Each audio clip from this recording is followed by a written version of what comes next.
I'm Susan McClellan Ware, born and reared at Claremore, Oklahoma, on a ranch about 7 miles north of Claremore. There were 5 families of us that lived in this part of Oklahoma. The Clem Rogers family, Will's father, Dr. Lane's family, Dr. Lane from Texas, Major Light's family, the Foreman family, who is my uncle, Taylor Foreman, and the Charles McClellan family, that was my father and mother. We all settled this part of Oklahoma, 7 miles north of Claremore, about the same time, and we had homes in sight of each other.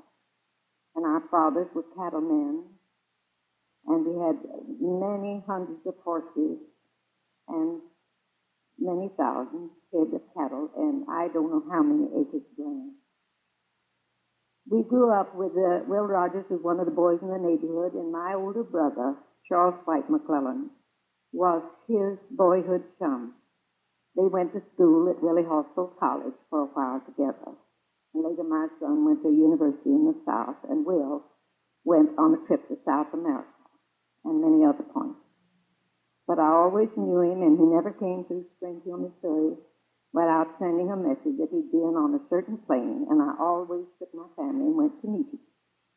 When it was possible, he came out to the house.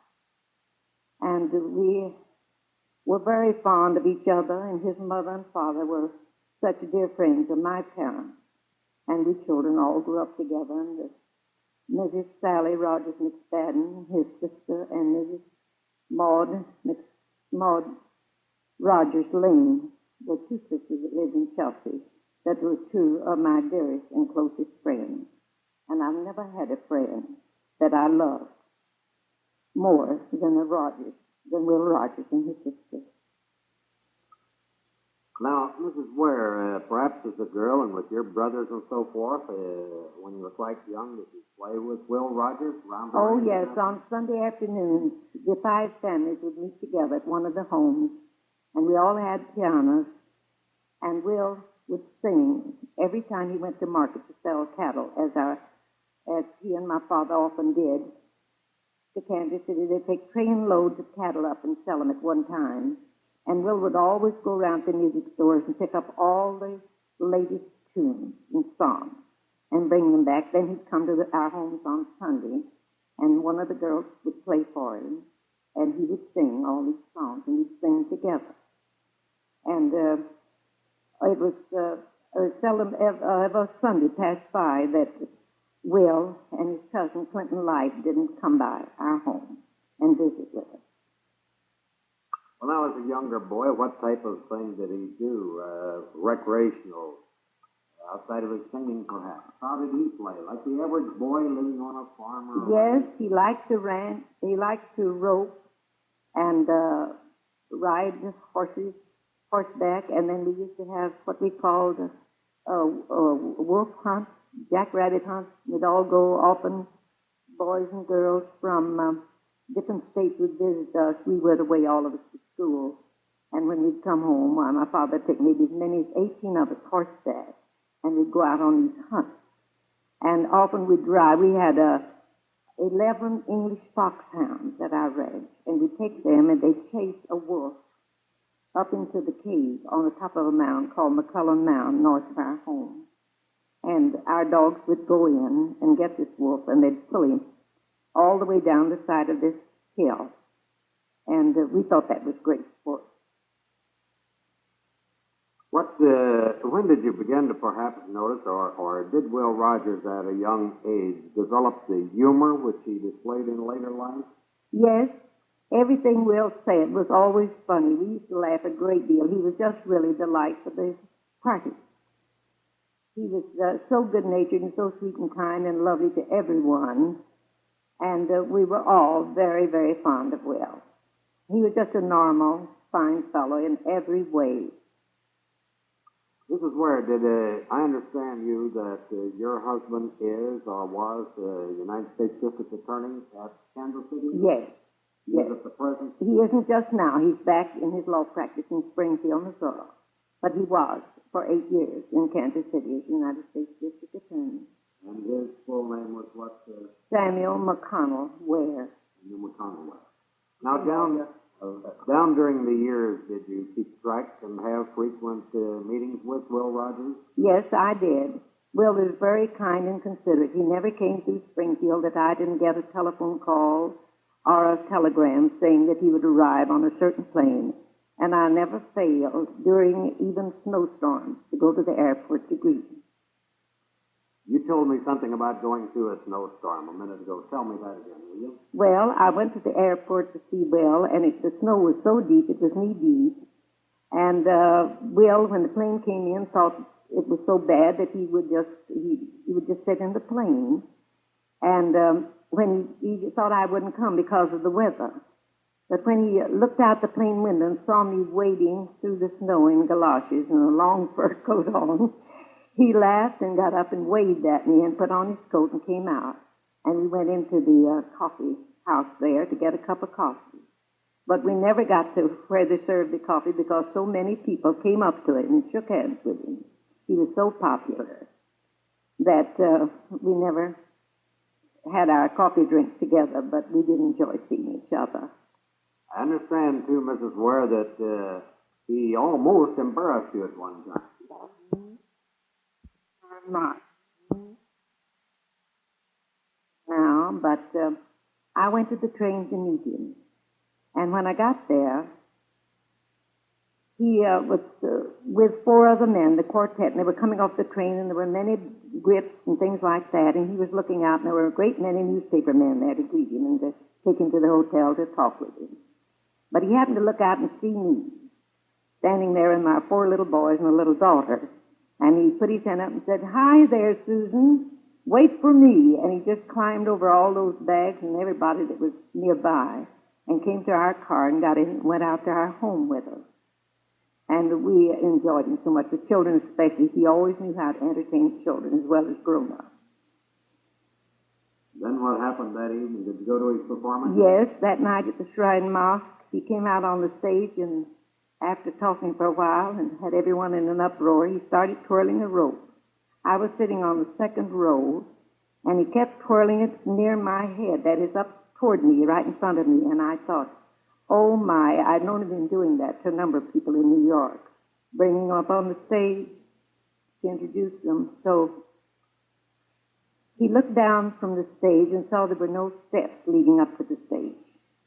And then he said, "Well, I can't do, Susan, what I wanted to, but I want you to stand up anyway, and I want to introduce you to these people and say that while Sam Ware, your husband, was from Missouri, he had to come to Oklahoma to get one of our prettiest girls for his bride." And, a number of other comments he made on it, and said he'd been out to our home that afternoon and enjoyed being with us. Well, that's fine. Mrs. Ware, do you think of any other little incidents, perhaps back in your younger days with Will out on the ranch, you might be able to tell us about?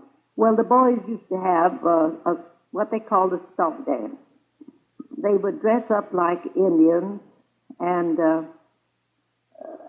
dance around the bonfire and serve cider and things, and so many of the people from town came out to watch the performance.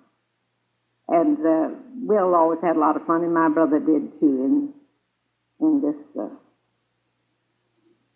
performance.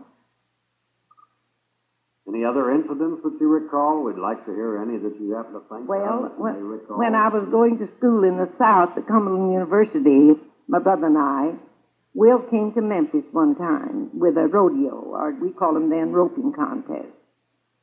And we went from the university down to Memphis to see him and took some of our friends to meet him. And we enjoyed that very much. We all had dinner together and had a nice visit with him.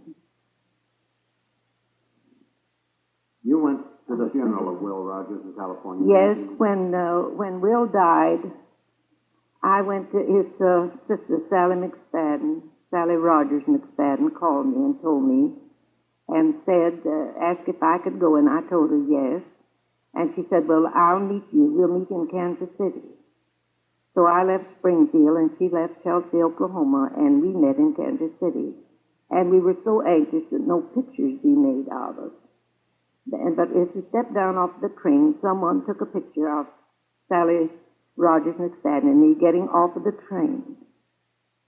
Then I went on, then family joined us there. Betty and the boys and the little daughter joined us in Kansas City, and the people there were wonderful to us. They had a special room with maid service and the sandwiches, coffee and things all fixed up for the family, and we had to wait, I recall it was a couple of hours or longer for our train to California. And then we all took the same train and went on to California. And I was there out at Will's home and for the services. And, of course, you can imagine how the whole world felt about Will at that time. I don't think there was ever a man that was so loved and well thought of as Will Rogers, or a man that did so much good in the world. It's true. One other question I wanted to ask him is, where, as a boy, did Will have his girlfriends out in the country there? Yes, he did. I remember at one time he went with my double first cousin, Ada Foreman. They went together for quite a while. Then it was after he got older and left Claremore for several months in travel, and he came back, and later on he met Betty Blake from Rogers, Arkansas, the girl that he finally married, and was a lovely woman. I think that's fine, unless you think of something else you'd like to say. I thought of something like that. All right. Let me ask you this, Ms. Ware. Do you often visit the museum here in Claremore? Every time I come to Claremore, I never fail to come to the museum. There are many happy and many sad memories connected with it. And, of course, I always enjoy coming and meeting Will's niece that runs the memorial, Mrs. Love, Paula McFadden Love, his sister Sally's daughter. Of course, everyone knows who his sister Sally is, for he talks so much about her. She was a charming, gracious, and a very vital character, and a woman that was admired and associated with every club and every organization in the town of Chelsea, Oklahoma, as well as the Federated Women's Clubs and the international clubs and all. Ms. Ware, you are of Indian descent, aren't you? Yes, I'm Cherokee. And my grandfather, Stephen Foreman, my mother's father, was half Scotch and half Cherokee. And he brought a group of the Cherokee Indians from the old home in Tennessee to the old Indian Territory on the Trail of Tears. He had charge of nearly 1,000 of them on that trail. He lost a son on the trail coming along those 6 months of hardships. They left there in October, and it was cold winter weather when they reached the river to cross, and they had to stay there for 6 weeks or more till the ice thawed enough for them to cross. And his wife gave birth to a little baby on the Trail of Tears, and he lost one of his boys on that long, horrible trip. He was a Presbyterian minister. Presbyterian minister, and went to school at the University of Virginia, and his classical course and all, and then took his theological course at Princeton University. So my father was English and Irish, and my mother was Indian, Irish accent, Cherokee, and Scotch. Fine. That's quite interesting. I sure did.